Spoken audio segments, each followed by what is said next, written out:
it's Shannon. Today I am turning this thrift store find into something new. So I actually only paid $2 for this, and I'm pretty sure it was a plate rack at one time.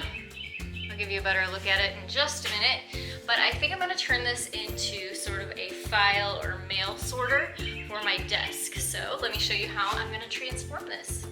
All right, so here is a better look at it, sort of a before.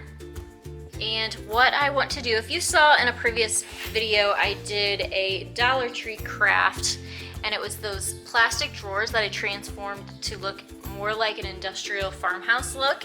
And that is what I want this to have, or I would like this to have that same sort of look. So I'm gonna use the same materials that I used for that DIY. If you'd like to see that video, I will link that at the end of this video, and as well as in the description box below, so you can go see that. So I really want this matching set to look nice together. So I'm going to be using a combination of this Minwax in Jacobine 2750, and then of course the ever popular oil rubbed bronze spray paint by Rust-Oleum. So I'm going to actually sand part of it and then spray paint part of it.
A little bit of embellishment with these old looking label holders that I got from Hobby Lobby, and there were 6 of these label holders in there, but I'm only going to use 5. And then I'm going to use some of these little bitty nails. They are 18 gauge and 3/4 of an inch long to secure them down here to the bottom. So I'm just gonna kind of eyeball this. It doesn't have to be perfect, it's more just for looks and to give it just that extra special little touch.